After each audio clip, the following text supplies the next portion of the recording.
Bismillahirrahmanirrahim. Assalamualaikum warahmatullahi wabarakatuh.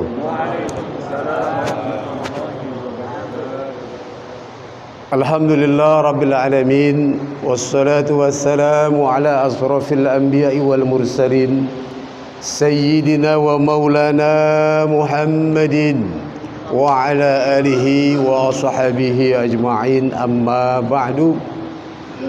Yang mulia para ulama, para kiai, para guru-guru, mohon maaf saya tidak sebutkan satu persatu namanya karena waktu yang sempit.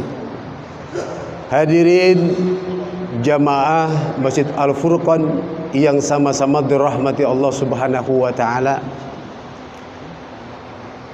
Alhamdulillah, bersyukur pada Allah Subhanahu wa taala, malam hari ini kita dapat berkumpul di majlis ini. Mudah-mudahan perkumpulan kita malam hari ini mendapatkan rahmat dan keberkahan dari Allah Subhanahu wa taala. Yang tentu rahmatnya kita harapkan berlanjut minad dunya ilal akhirah, sehingga dengan rahmat ini bisa mengantarkan kita ke dalam surganya Allah Subhanahu wa taala. Amin ya rabbal alamin. Saudara yang dirahmati Allah Subhanahu wa taala, saya yakin betul siapapun manusianya hidup di dunia ini pasti mempunyai cita-cita dalam hidupnya. Betul. Pasti mempunyai keinginan, mempunyai kemauan dalam hidupnya. Pada umumnya kemauan itu semua hampir sama, yaitu menginginkan hidupnya bahagia di dunia dan bahagia di akhirat. Betul. Lalu apakah kebahagiaan tersebut dapat kita peroleh tanpa adanya usaha, tanpa adanya syariat, tanpa adanya ikhtiar? Mustahil kebahagiaan tersebut dapat kita peroleh tanpa adanya usaha, ikhtiar dan syariat. Betul. Dan di syariat inilah kebanyakan manusia banyak yang mundur, takut. Kenapa? Karena ketika kita sedang ikhtiar, syariat, usaha, pasti kita akan menemui yang namanya ujian dalam kehidupan ini. Betul nggak? Pasti akan mendapatkan godaan, pasti akan mengalami yang namanya cobaan dalam ikhtiar kita. Bukankah Allah Subhanahu wa taala sudah mengingatkan kita dalam surah Al-Mulk ayat 2? Bismillahirrahmanirrahim. Alladzi khalaqal mauta wal hayata liyabluwakum ayyukum ahsanu amala.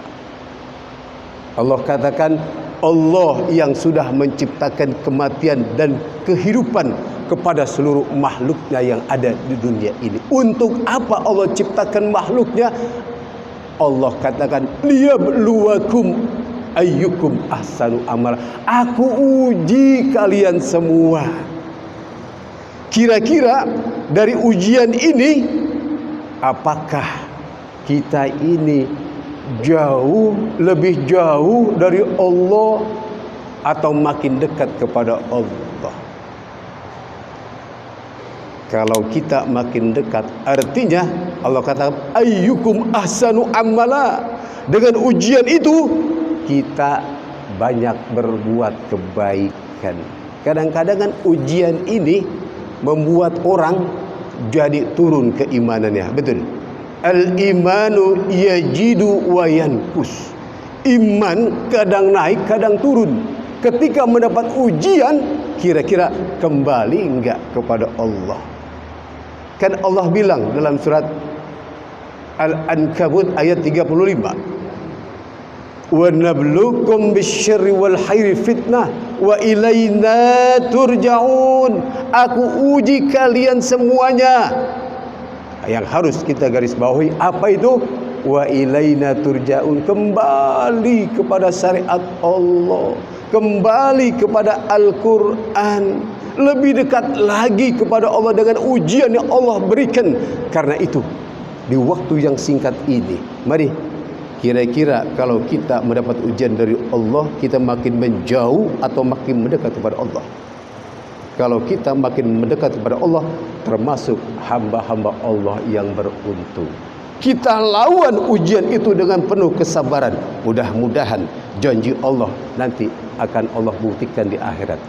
Dalam Al-Quran surat Al-Jumu'ah ayat 19 Allah katakan, ya, fa anna yubassiruna ajrahum inda rabbihim, ajrahum bighairi hisab.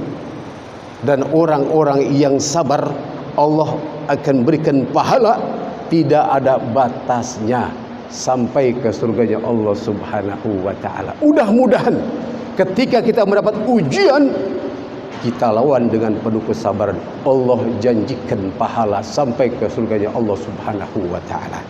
Sekali lagi, waktu yang singkat ini, bila mana kita mendapat ujian dari Allah Subhanahu wa taala, kembali kepada Allah, kita lawan dengan penuh kesabaran. Mudah-mudahan Allah siapkan surganya. Amin ya rabbal alamin. Terima kasih. Usikum wa nafsi bitaqwallah. Assalamualaikum warahmatullahi wabarakatuh.